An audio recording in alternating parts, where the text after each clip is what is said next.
Well, good day, good afternoon, good evening, everyone. Whenever you may be watching this particular message, we are back yet once again for another session of surviving the holidays.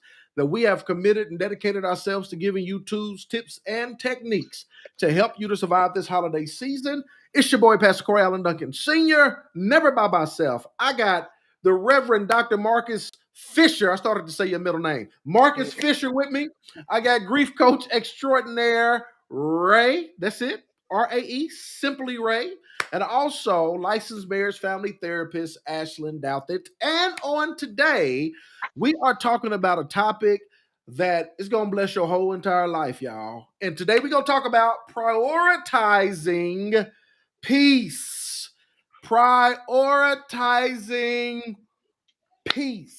That one thing that you can do that will help you, that will empower you to navigate through this holiday season is to prioritize your peace. Dr. Douthit, talk to us about what it means or whatever you want to share on this subject of prioritizing peace. Mm, I think prioritizing peace is something important in general, but it definitely takes on a new meaning when we're going through our own struggles and just challenges. So it's really having to take an inventory for yourself and saying, what is it that I need? And what is it that I don't need right now? And being able to set some boundaries for yourself around that. So maybe I know Ray has mentioned before that Christmas can sometimes be like a challenge for her. So maybe for her, it's like I'm not trying to go to Christmas plays. I'm not trying to go caroling. I don't want to do that. I understand that maybe other people want to do that, but for me, that doesn't work. And that's okay. So being at a place where we can accept that we may not be in the same emotional or mental headspace as other people around us and doing what's best for us in those moments. So, maybe the family is getting together and they're having a huge Christmas party. Okay, so maybe I'm going to decide that I'm going to sit that one out. I'll catch up with them on some other event, or I'm going to decide to go, but I'm only staying for 2 hours, or whatever the case may be. So, really, just having to say, what is it that I need? Let me make sure I'm prioritizing that, and that I'm not prioritizing making other people comfortable and making myself uncomfortable in the process. Whoo, I love that. You said that. I just kept hearing three words. I'm not coming. I'm not coming. I'm prioritizing my peace. I'm not coming. That last thing you said making other people comfortable. What did you say that last part? That was Yeah, ooh, yeah, we have a tendency sometimes that we will avoid doing things or will do things in order to make other people comfortable, when yeah, in reality they're comfortable, but we have now made ourselves uncomfortable in the uncomfortable. process. And Yeah. then we're the ones that are then left to manage and sit with those uncomfortable feelings or whatever the repercussions are of us deciding to prioritize how they feel over how we feel. Prioritizing them instead of prioritizing ourselves. That's good. That's Exactly. good. That is so very important to prioritize peace. Reverend Dr. Pastor, Mark, talk to us. Prioritizing peace. What's that look like? Yeah, for me, I mean, and looking at it from the perspective of just prioritization, which Dr. Dothan said it well, prioritization is critical. Period. Um, Not all tasks are created equal, and you prioritizing, you know, your piece. You're the judge.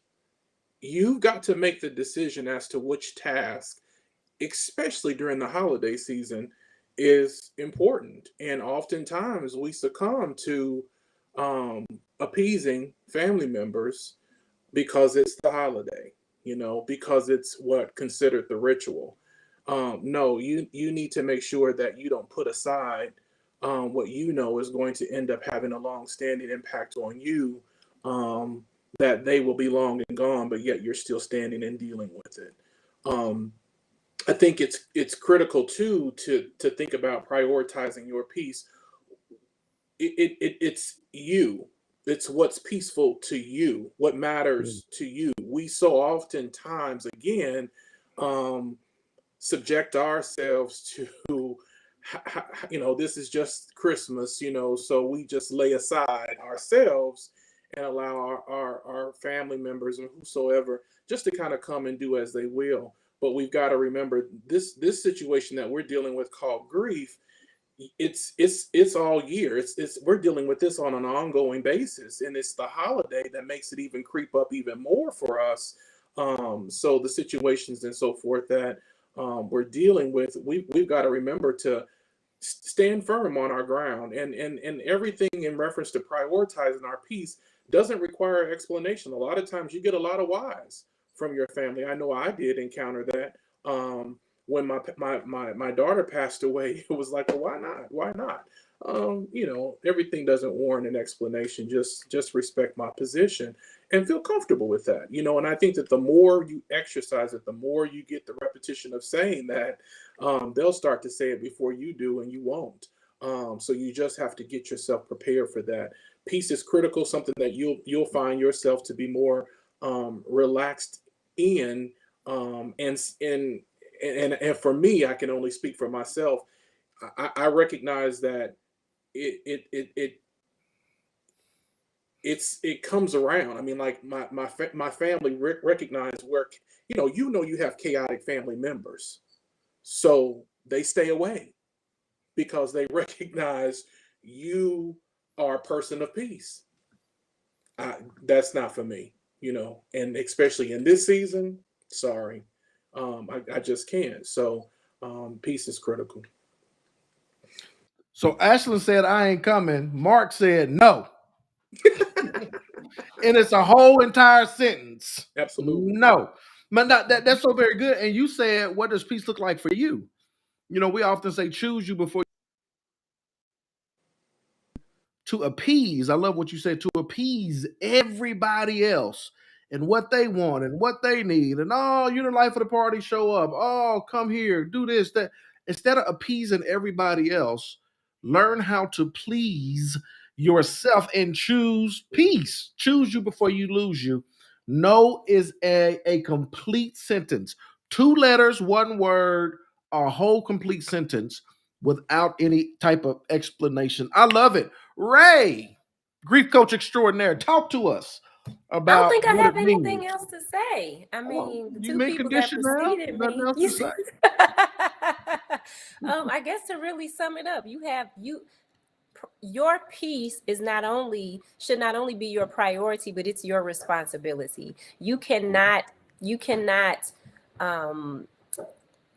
expect for anybody else to put your peace first, right? Like, it's just not going to happen. And so not only do you have to prioritize the places and you got to prioritize the task, even with what you said, Dr. Fish, you have to prioritize the people too. Who do I need to be around? Who do I want to be around? Who do I not want or need to be around? And it's okay.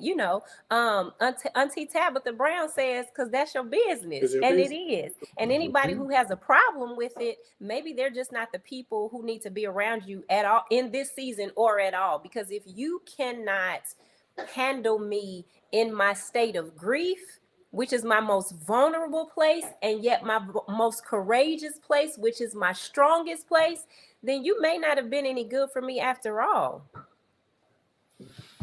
Wow. Prioritizing your peace is not just your priority, but you said it's also your responsibility. It is. Nobody else is going to do it. Nobody else is going to do it for you. And the thing about it is this. I'm sorry, I do have something to say. So the thing about it is this. How dare we put the responsibility on someone else to prioritize our peace when they not even prioritizing their own? And they know, and they can get it wrong. Wow. Hello. Wow. Not only that they can, but they do. Right? Come on, let's go Bible is what Absolutely. What John Hannah say. He say, let's go Bible. And I don't know what the scripture in the verse is, but one of them in the New Testament says that if like, I don't know, let me not do it that way. Let me give it to Alcoholic Anonymous. If I am in Alcoholic Anonymous and I'm not, this is just for the sake of the example, a person who is a social drinker should not invite me out to the bar with them, right? Because the possibility exists that I might take Right. one drink and end up taking 1,000. Okay. Mhm. So the same thing exists in this situation. If I know that you are a chaotic person, Dr. Fisher, you mentioned it. If I know that you're a chaotic person, or you do not have any respect or any sacredness around somebody's feelings and emotions, if I know that you always blowing up on people or looking at people's emotions as them being dramatic, I don't need you. Mhm. Mm. Mhm. Get thee behind me, away from me, around me, all of it. I don't need you. I don't Wow. need you now, and I probably didn't need you before, but I especially don't need you now. And when I get through this, I'm not gonna need you in the time to come. Mhm. Whew. Wow. 2 snaps and a twist and all that stuff. Yeah, but That I appreciate that person for helping to teach me, to show me, that I don't, need them, because there were things that they had to do to show me that those behaviors were things that were pieces that I needed in my life, because there was yeah. a time, evidently having had them, that I enjoyed that. Yeah. But Well, I now, realize, but now I realize, oh you know, yes. Wow. mhm. Look, it is so very important in this season, y'all. We're giving you tips, tools, techniques, takeaways. Today, we are talking about the importance of prioritizing peace. And at the end of the day, y'all, stop putting yourself on the back burner. Stop making yourself an option. No, you are a priority. So make sure that you, in this season, choose you before you lose you and prioritize your peace above all else. That is of the utmost importance. Look, we love y'all with the love of the Lord. We look forward to returning once again tomorrow. Look, if this is a blessing to you, share it with somebody. Let somebody know, tag somebody in it. You can go back and watch the replay. Our whole purpose, our whole objective is to help Yes, you to survive this holiday season. We love y'all with the love of the Lord. And as we always say, small steps, they lead to great distances. Now you know, come on.